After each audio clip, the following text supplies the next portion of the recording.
Hello friends, welcome back to my YouTube channel HR study centre में आपका स्वागत है। इस वीडियो में हम आपके लिए लाए हैं कक्षा 10 वालों के लिए हिंदी में। कक्षा 10 वालों के लिए हिंदी लाए हैं इस वीडियो में। और इस वीडियो में जो 2023 है, आपके 16 फरवरी को पेपर है, उसके लिए ये वीडियो बहुत ही लाभदायक है। इसलिए वीडियो को पूरा देखें, वीडियो को स्किप मत करें। इस वीडियो में आपको पता चलेगा कि क्लास 10th के लिए आपको बचे हुए दिन में क्या क्या पढ़ना है, कैसे तैयारी करना है, ताकि आपके 70 में से 70 आ जाएं हिंदी में। ठीक है, तो वीडियो को एंड तक देखना है। चैनल पर नए हैं तो चैनल को शेयर कर दें, सब्सक्राइब कर लें और वीडियो को शेयर जरूर कर दें। ठीक है, चलिए वीडियो स्टार्ट करते हैं। देखिए, वीडियो स्टार्ट करते हैं। आपको 16 फरवरी का टारगेट बनाना है और 16 फरवरी के लिए आपको क्या क्या पढ़ना है, इस वीडियो के माध्यम से आपको हम बताएंगे। देखिए, सबसे पहले क्या चीज़ है कि आपके में गद्य और पद का इतिहास जो है 10 नंबर के मार्क्स में पूछा जाएगा। यानी कि 10 नंबर का आपको MCQ यानी बहुविकल्पी क्वेश्चन मिलेंगे। 5 नंबर गद्य से होंगे, 5 नंबर पद से होंगे, तो ये आपको 10 नंबर के मिलेंगे। तो आपको उन क्वेश्चनों को पढ़ लेना है जो ज़्यादा रिपीटेड क्वेश्चन है। तो 10 क्वेश्चन यहाँ से आपको मिलेंगे बहुविकल्पी 10 नंबर के। ठीक, अब देखते हैं। सबसे पहला चीज़ है आपका गद्य भाग। गद्य भाग में आपको किन किन के गद्यांश तैयार करने हैं। आपका गद्यांश जो है 6 नंबर का आता है। ठीक है, आपका पेपर में गद्यांश आता है 6 नंबर का। तो आपको किन गद्यांशों को तैयार कर लेना है। तो देखिए, गद्य भाग में आपको केवल 2 चैप्टर तैयार करने। एक मित्रता के गद्यांश, जितने भी मित्रता नामक पाठ से गद्यांश लिए गए हैं उनको सबको आपको तैयार कर लेना है।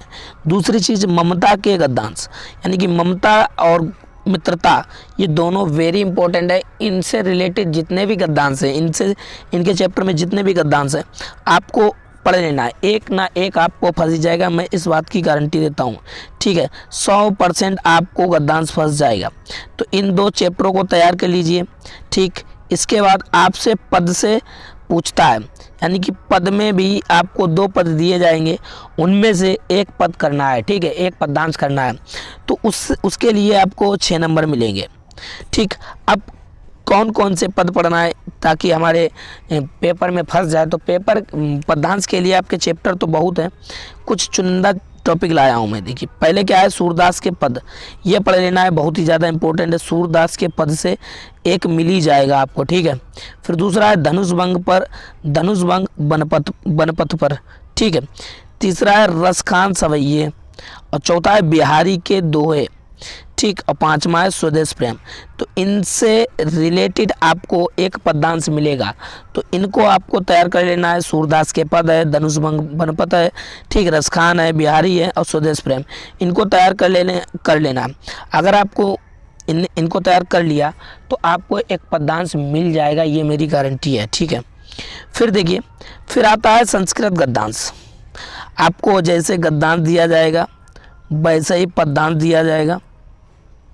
ठीक है, और क्या दिया जाएगा, एक संस्कृत गद्यांश दिया जाएगा, संस्कृत गद्यांश। ठीक है, तो संस्कृत गद्यांश के लिए सबसे पहला चैप्टर आपका वाराणसी है, इसको पढ़ लेना है। जितने भी गद्यांश है इसके सॉल्व कर डालने हैं। ठीक, दूसरी चीज़ देशभक्ता चंद्रशेखरा, दूसरा चैप्टर देशभक्ता चंद्रशेखरा, ये भी मोस्ट इम्पोर्टेंट है। ठीक है, तीसरा भारतीय संस्कृति, वेरी वेरी मोस्ट इम्पोर्टेंट, इसको तो आप डेली नहीं सकते, वेरी वेरी मोस्ट इम्पोर्टेंट है ये चैप्टर। ठीक है, फिर अगला है प्रबोधो ग्रामीणा। तो यहाँ से इन 4 चैप्टरों से आपको जितने भी संस्कृत के गद्यांश हैं तैयार कर लेने हैं और आपको एक ना एक मिल ही जाएगा। ठीक है, फिर बात करते हैं आगे क्या है। आगे आपको श्लोक देता है। श्लोक आपको 2 चैप्टरों से तैयार कर लेना है, जीवन सूत्रावली से, वाराणसी से। जैसे मंगलम मरणम वाला है, ये याद कर लीजिए, या अपदोदुर्गामी। देखिए, आपको 2 नंबर का एक श्लोक लिखने को आएगा, बोलेगा कि दिए गए अपनी पाठ्य पुस्तक से याद किया हुआ एक श्लोक लिखिए जो इस प्रश्न पुस्तिका में ना आया हो। यानी आपको वो श्लोक लिखना है जो आपके पेपर में ना आया हो। ठीक है, तो आपको उसके लिए 2 नंबर मिलेंगे।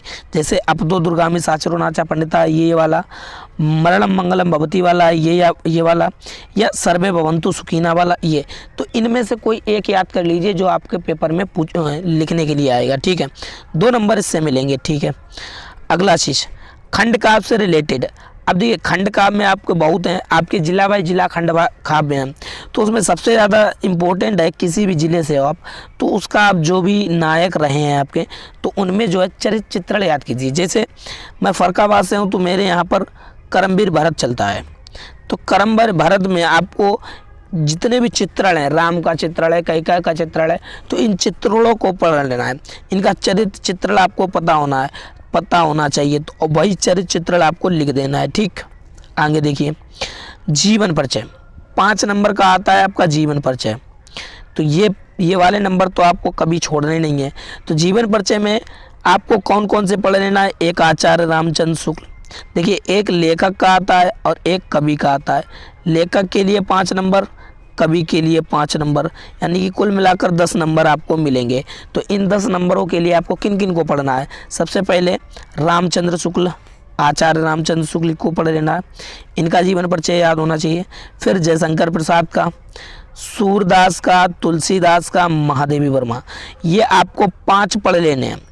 इन 5 के बारे में आपको पता होना चाहिए।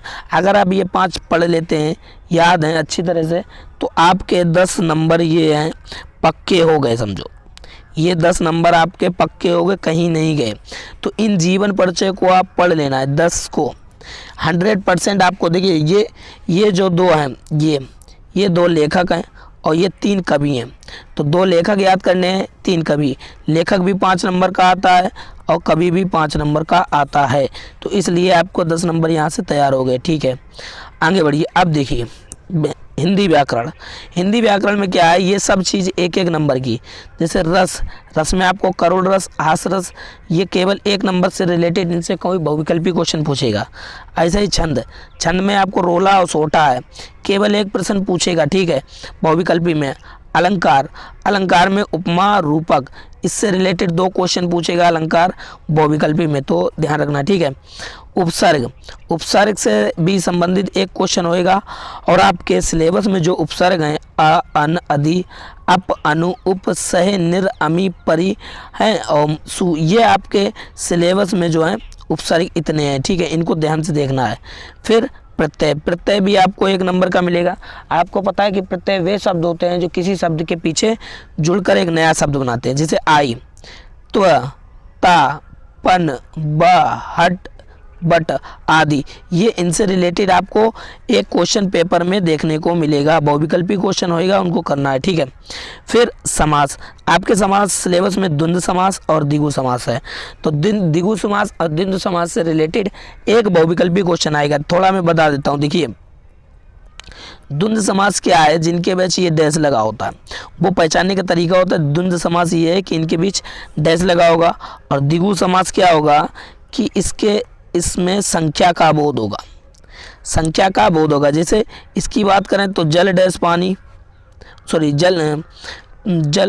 दूसरा ले लेते हैं। दूसरा इनका क्या है, जैसे राधा डैश कृष्ण, तो इसमें कौन सा जो है समास है, तो आपको पता चलना होना चाहिए कि ये डैश लगा है तो द्विगु समास होगा। ऐसे ही में द्विगु में क्या होता है, द्वंद्व समास होगा, और द्विगु में क्या होता है, संख्यावाचक, जैसे दोपहर, तो यहाँ पर ये दो आए, दो से क्या है, संख्या का बोध हो रहा है, तो यहाँ पर द्विगु समास हो जाएगा। ठीक है, ऐसे ही आगे आपका है तत्सम और तद्भव से रिलेटेड एक क्वेश्चन आएगा। तो आपको क्या करना है, 2014 से लेकर 2022 तक के जितने भी आए हुए तत्सम हैं और तद्भव हैं, उनको तैयार कर लेना है। 2014 से लेकर 2022 तक के जितने भी तत्सम शब्द पूछे गए हैं, उनको तैयार कर लेना है। ठीक है, फिर पर्यायवाची, 1 नंबर पर्यायवाची भी आएगा। तो आपको क्या करना है, 2014 से लेकर 2022 तक के जितने भी पर्यायवाची शब्द पूछे गए हैं, इनको तैयार कर लेना है। ठीक है, आपको फंस जाएगा 100% है। संधि विच्छेद 1 नंबर की आएगी, बहुविकल्पी आएगी, और आपको केवल यड़ संधि पढ़नी है, क्योंकि हमारे सिलेबस में यड़ संधि है, तो इसी को आपको पढ़ना है, किसी एक्स्ट्रा चीज़ को नहीं पढ़ना है। ठीक है, शब्द रूप भी 1 नंबर आएगा, और फल और मति ये आपके सिलेबस में है। ठीक है, धातु रूप भी 1 नंबर का आएगा।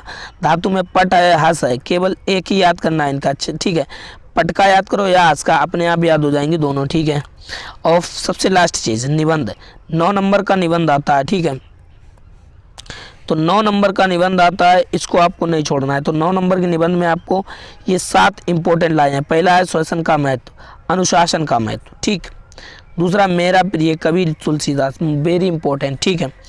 और पर्यावरण, प्रदूषण, सुरक्षा, वनों का महत्व, इनके बारे में, पर्यावरण के बारे में, प्रदूषण के बारे में, सुरक्षा के बारे में, वनों का महत्व है। और एक विज्ञान वरदान वाला, ये भी बहुत इंपॉर्टेंट है विज्ञान वाला, ठीक है। जनसंख्या वृद्धि के ऊपर आ सकता है, भ्रष्टाचार, देशभक्ति, राष्ट्र प्रेम, स्वदेश प्रेम, इनके बारे में आपको पढ़ लेना है। इनके ये 7 जो हैं आपको 9 नंबर दिलाएंगे, ठीक है। 7 में से 7 पढ़ लेना है, आपको एक ना एक लिख देना है, ठीक है।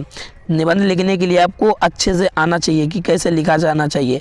निबंध में आप क्या करेंगे, सबसे पहले रूपरेखा बनाएंगे। रूपरेखा का अर्थ है कि आपको जो भी निबंध लिखना है उनमें जितनी भी हेडिंग डालनी है उनके बारे में पहले बता देना है, ठीक है। तो ये रहा आपका क्लास 10th के लिए हिंदी।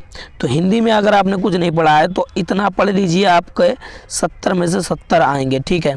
तो वीडियो कैसी लगी, वीडियो अच्छी लगी है तो वीडियो को शेयर करें, चैनल पे नए हैं तो चैनल को सब्सक्राइब कर लें। मिलते हैं किसी नेक्स्ट वीडियो के साथ, तब तक के लिए बाय बाय।